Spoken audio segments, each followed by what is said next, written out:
Hi everybody, I'm Bree the Plant Lady, and tonight I am going to do some transplanting into the edge of the woodland where Aiden and I cleared all of those black runner colocaceas. Now, I'm not gonna go crazy and plant a ton of stuff, mostly because I think we still are gonna have a lot of colocaceas that come up, and I don't wanna have a bunch of plants in the way as we try to continue to remediate that. But I do have this awesome hydrangea that I've been waiting to talk to you all about, and I have got some acarus that really need to be transplanted, and I think the two of those plants together are going to look amazing. So let me turn the camera around and show you the plants that I'm going to be dealing with tonight. Okay, y'all, I have been waiting for a year to get to tell you about this plant. Now, this is Eclipse Hydrangea macrophylla. It is from First Editions, and it is an extraordinary dark-leafed variety of hydrangea. And I've had it in a pot for over a year. I wasn't allowed to talk about it until now. It debuted at Cultivate, and it'll be available in spring of next year. They did tell me that there's a few places that have exclusives this fall, but I don't know where those places are, but you can totally look it up. Just Google Eclipse hydrangea. Now, I have had this in like the densest shade ever. It was under one of the Prunus mumes that got pruned by the arborists. So it's not as dark as it should be. But basically, by moving it back here to the woods, this is going to get a nice amount of morning sun. My plan is actually to put it right here over here on this edge, and it'll get more light, so it'll really darken up. But you know, the thing is, when you put a dark leaf plant in the ground, sometimes it doesn't show up well because it looks like the dirt color, right? Then you mulch around it and it looks like the color of mulch. So to really make this dark-leaved hydrangea Eclipse pop, I've decided that I'm going to transplant a bunch of Acarus graminia ogon. Let me show you that plant. So Acarus is a really great wetland plant. It's evergreen. It's way outgrown the space here, and actually during the recent dry spell, you can see it kind of like did what grasses sometimes do.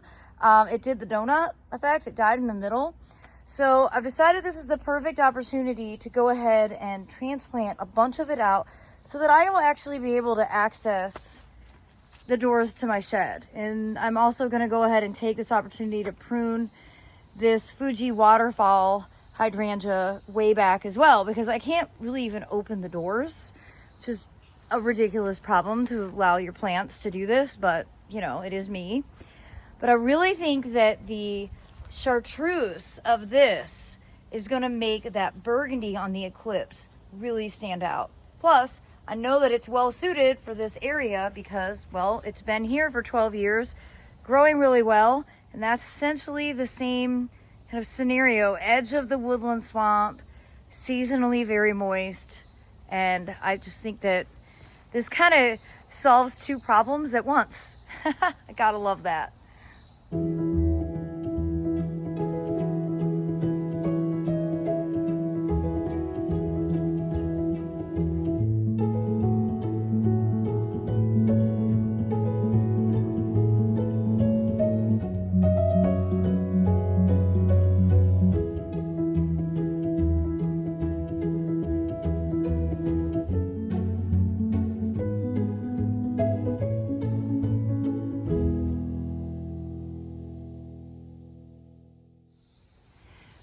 Well, I think that everyone is going to notice this instant gratification change, and I'll tell you, Aiden's going to be the one that's most excited because he is the one that primarily gets the tables and chairs out of the shed, and I just want to demonstrate.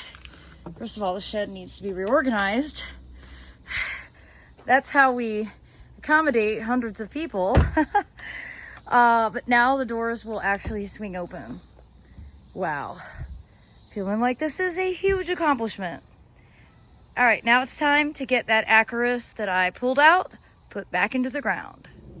I think you can already see that the chartreuse leaf of this acarus is a great contrast to the burgundy of Eclipse.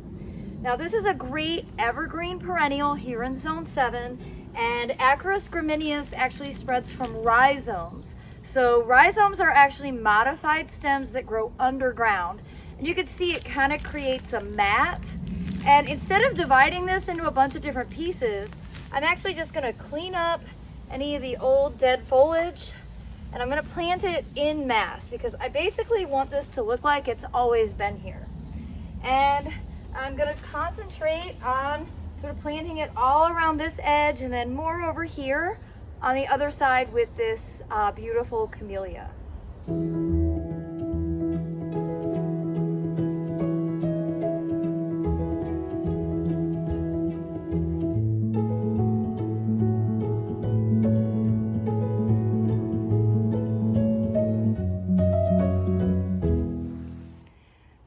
Well, as you can see, this was the vision I had for that dark-leaved eclipse with the Acarus gramineus ogon behind it.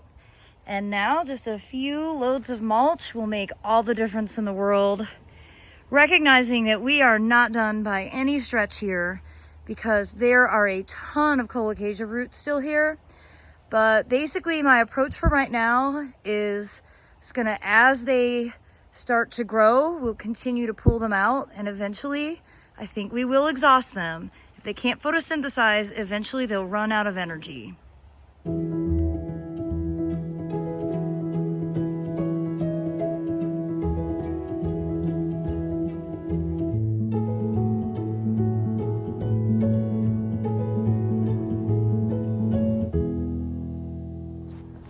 Well, I almost forgot the most important plants.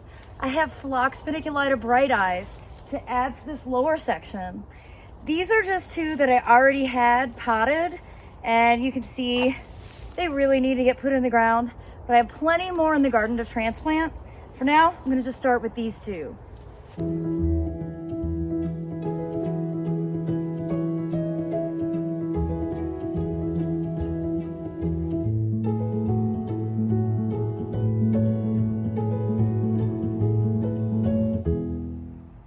Well, I got a little bit creative over here when I saw that I had some random pieces of slate.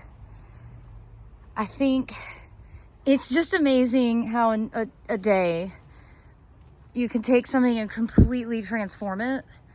And this is definitely one of those moments. You know, that was a wall of invasive colocasia black runner, and now it's actually starting to look like something that was being put together on purpose. And I think that the difference at the shed is super remarkable and utilitarian. The fact that we can open the doors now with no plants getting in the way makes a world of difference. Well, I hope you'll be inspired by this video. I think it was a pretty remarkable before and after.